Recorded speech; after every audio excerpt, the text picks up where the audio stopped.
네, 토마토 전략실입니다. 정종현 전문가와 함께하겠습니다. 안녕하세요. 네, 안녕하십니까. 네, 우리 증시 2천선에서 교착 상태에 빠졌는데 오늘 네. 어떤 모습 보일지 키워드로 살펴보겠습니다.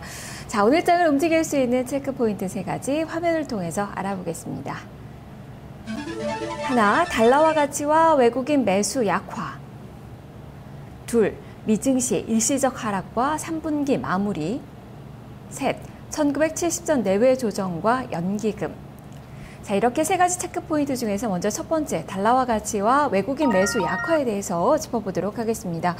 외국인 투자가들 그동안 아주 공격적인 매수를 보이면서 시장을 끌어올린 그 1등 공신이었는데 네. 최근에 강하진 않지만 매도로 또 돌아선 모습이 나타나고 있어요. 예, 그렇습니다. 일단 뭐 쉽게 생각해서 방향성 타진이다라고 하는 얘기를 많이 합니다만 사실상 1차, 2차 양적 완화 때와는 상당히 다른 행보를 기록하고 있다라고 좀 볼 수 있겠죠. 뭐 최근에 계속적으로 말씀드렸던 원자재 가격의 하락에 대한 가능성이라든가 이런 부분도 마찬가지인데 사실상 최근에 외국인들이 어떤 방향성을 드러내지 않고 있는 매매, 뭐 일부 뭐 마감 무렵에 좀 그 매도세를 축소시킨다거나 뭐 이런 모습을 나타내고 있습니다만 화끈하게 주식을 사들이지 않음으로 인해서 오히려 시장의 어떤 하락에 대한 가능성이라든가 쉬어가려고 하는 의지만 자꾸 키우지 않나 보여집니다. 특히 이제 QE3가 시행되었던 당시, 즉 이제 발표 당일에 1조 7천억 가량의 대규모 순매수를 기록하면서 시장의 상승세를 강하게 이끌어내긴 했습니다만 차후에 점진적으로 매수세가 감소가 되고 있는 그런 흐름 자체가 이어지고 있는 모습이라 할 수 있겠는데요. 뭐 가장 중요한 원인이라 본다라면 결국에는 달러화 가치가 추가적으로 과연 하락할 만한 요인이 있는가라고 하는 부분에 대해서의 의구심이 자꾸 들고 있다라고 좀 볼 수 있겠죠.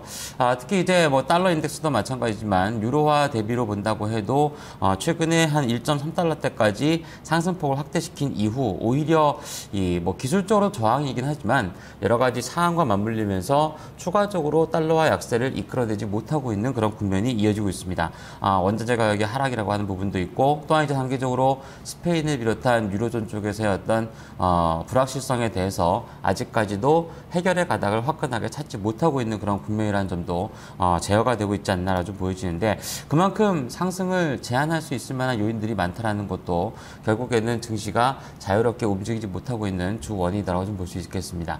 뭐 차후에 잠시 후에 말씀을 드리긴 하겠습니다만 최근 한 일주일 상간의 국내 증시 움직임을 본다고 해도 2000포인트 내역권역에서 일본의 대규모 경기 부양 그리고 어제 같은 경우도 중국 쪽에서의 뭐 지방 정부에 대한 대규모 투자라든가 이런 부분이 많이 발표가 됐습니다만 결국에는 어떤 뭐 수급적인 요인도 그렇습니다만 지수상 2000포인트 이상권역이 화끈하게 올라서지 못한다라고 하는 부분이 결국엔 주가 조정에 또 빌미가 되지 않을까라고도 볼 수 있을 것 같습니다. 네, 그만큼 경기에 대한 불확실성, 또 스페인에 대한 불확실성, 또 추석을 앞두고 있다는 그 경계감 등이 외국인 투자가들의 좀 매수를 많이 좀 축소시키는 그 역할을 좀 하고 네. 있지 않나 싶어서 다만 이게 추세 변화는 아니다라는 그 시각이신 거죠.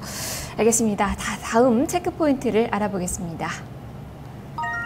미증시 일시적 하락과 3분기 마무리.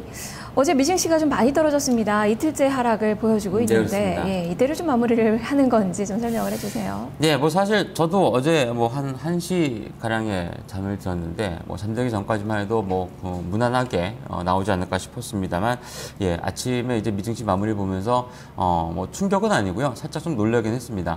결국 이제 시장에서 우려하지 않았던 즉 이제 전혀 생각지 못했던 요인에 대한 하락이라고 하는 부분이 오히려 더 세게 진행되기 마련이다라고 좀 볼 수 있겠는데 뭐 아침부터 이제 뭐 미증시 관련 뉴스를 많이 들으셔서 뭐 잘 아시겠습니다만 사실 연준 총재 중에 항상 매파적인 발언을 해왔던 사람의 발언이기 때문에 새로운 것은 없습니다. 특히나 이제 미증시 쪽에서도 어떤 뭐 이러한 요인으로 인해서 주가가 뭐 추가적으로 더 하락할 거다라고 하는 그 전망을 하는 사람들은 거의 없습니다.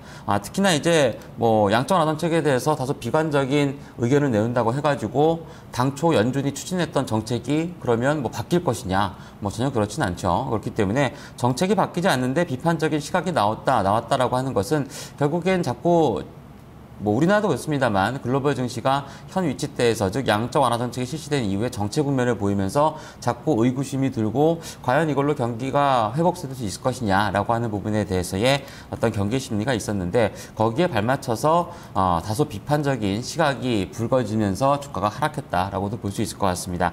결국엔 오히려 뭐 다우지수 기준으로 봤을 때는 우리나라도 그렇습니다만 다소 이제 추가적으로 고점을 높여나가지 못함으로 인한 과열권의 징후를 다소 진정시킬 수 있는 그런 흐름이 아닌가 좀 볼 수 있겠고요. 그림을 보시면 다우지수의 월간 차트로 봤을 때는 이번 9월 달까지 4개월 연속 양봉입니다. 항상 양적 완화 정책 내지는 경기 부양책이 글로벌 시장에서 발표가 되었을 때 뭐 2009년도부터 2011년도 그리고 올해까지 항상 정책이라고 하는 것이 발표가 됨으로써 한 6개월가량의 양봉을 만들어냈다라는 점을 감안해 본다면 뭐 미증시 같은 경우도 우리나라도 그렇고 9월의 마무리가 3분기에 이제 끝나는 시점이 될 수 있기 때문에 뭐 이 정도 수준에서 마무리가 된다고 해도 전혀 뭐 어떻게 보면 그 시장에서 어떤 기대치가 못 미치거나 그런 흐름은 아니라고 좀 보여집니다. 그렇기 때문에 오히려 일간 단위로 봤을 때의 전일의 주가 하락에 대해서 뭐 크게 신경 쓸 만한 그런 상황은 되지 않는다 보여지고요. 오히려 발표되었던 경제 지표의 호전이라든가 그리고 차후에 스페인 쪽에서 나올 수 있을 만한 유로존 관련된 뉴스가 오히려 조금 더 영향을 더 미치지 않을 거라 좀 보여집니다. 네, 오히려 달리 생각해보면 이번 조정이 과매수 상태에 대한 부담을 좀 덜었다는 점에서 긍정적으로 볼 수 있는데 다만 일부 시각에서는 지금 현재 뭐 나올 만한 당분간 모멘텀이 네. 없는 데다가 또 선거를 그렇죠. 앞두고 있다라는 측면에서 추가 조정을 염두에 둬야 된다라는 의견도 있거든요. 어떻게 봐야 될까요? 뭐 사실상 추가 조정의 폭이 이렇게 커 보이지는 않습니다. 뭐 우리나라 같은 경우도 그렇고 미국 같은 경우도 일단 뭐 9월 말이기 때문에 오히려 추가적인 어떤 조정에 대해서의 대기 매수 자금이 유입될 가능성도 크다라고 좀 보여지고요. 다만 이제 좀 아쉬운 것이 말씀하셨다시피 이 어떤 주가의 어떤 반등을 이끌어낼 수 있을 만한 모멘텀이 크지 않다라는 점이죠.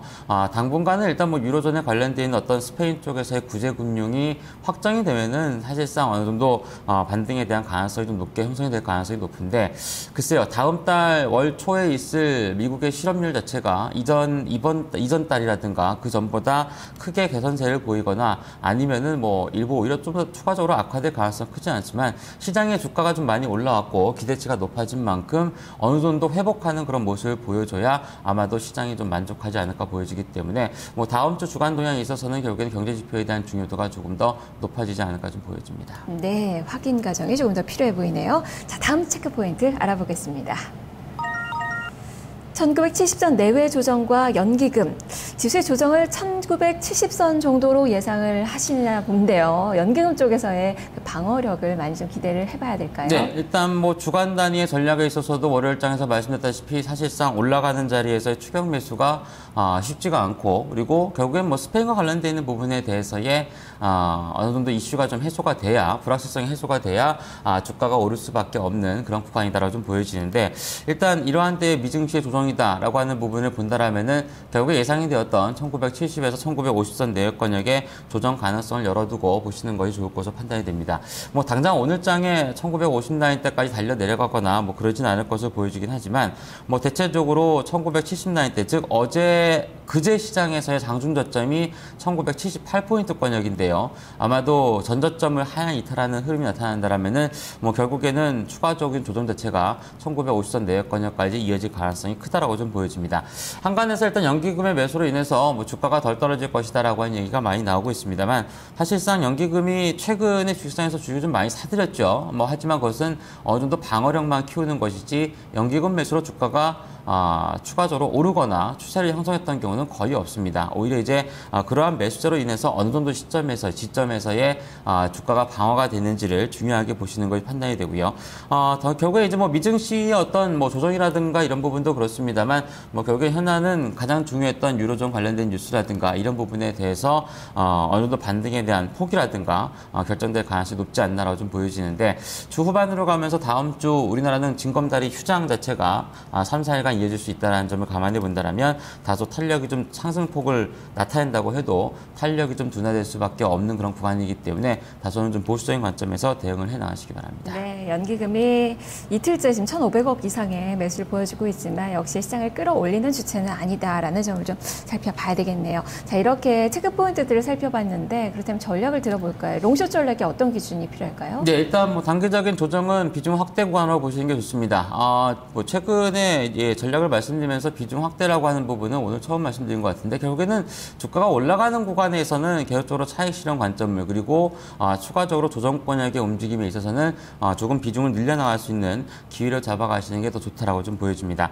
다만 이제 업종 간에 있어서의 공략 포인트 자체가 10월 달로 진입하면서 실적 장세 쪽으로 진입에 대한 가능성이 높은 만큼 상대적으로 실적에 대한 우위 그리고 환율과 관련되는 부분 자체도 원달러 환율 자체가 오히려 상승 구간에 진입할 수 있는 그런 가능성도 충분히 있기 때문에 오히려 수출주 쪽에 대한 안정성을 보시는 게 좋을 것으로 판단이 돼서 자동차 완제품이라든가 제가 볼 때 완제품보다는 오히려 부품사 쪽이 조금 더 유용하지 않을까 좀 보여지고요.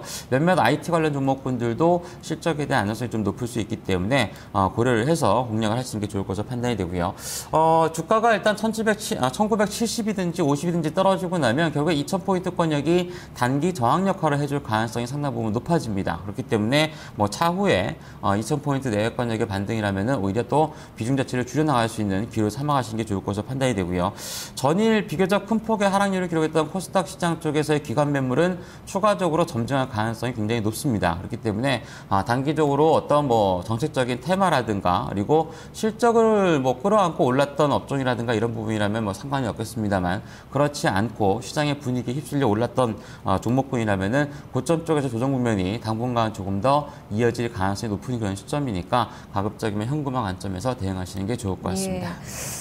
이 아무래도 수출주들에 대해서 비중을 늘려보자라는 의견을 주셨는데 네. 어느 쪽으로 종목을 잡으셨는지 관심 들려주시죠. 네, 오늘 현대모비스 드리도록 하겠는데요. 최근에 주가가 뭐 거의 빠지질 않았죠. 그렇다고 해서 매일 오르는 것도 아닙니다만 점진적으로 아주 더디게 상승 추세를 잡아가고 있는 그런 모습인데 글쎄요, 최근 제가 한 4, 5년간의 흐름을 보니까 외국인 매수, 외국인의 비중 자체가 가장 지금이 높습니다. 50%에서 한 0.2% 정도 빠진 것 같은데 실적이라고 하는 부분도 있고 그리고 외국인 매수세가 비중 자체가 증가함으로 인해서 유통 주식수가 감소한다라고 하는 국면을 본다라면은 상대적으로 안정성은 상당히 뛰어날 것으로 보여집니다. 매수가는 전일 종가보다 한 1% 내외권역에 낮은 31만 8천 원권역을 뒤도록 하겠고요. 목표 주가는 35만 원권, 손절매 가격은 31만 원권역으로 제시를 해드리도록 하겠습니다. 네, 외국인 꾸준히 사고 있고 그동안 기관이 많이 팔았었는데 어제 매수로 전환되는 모습을 보여줘서 오늘 좀 기대를 좀 해봐야 되겠네요. 말씀 잘 들었습니다. 감사합니다.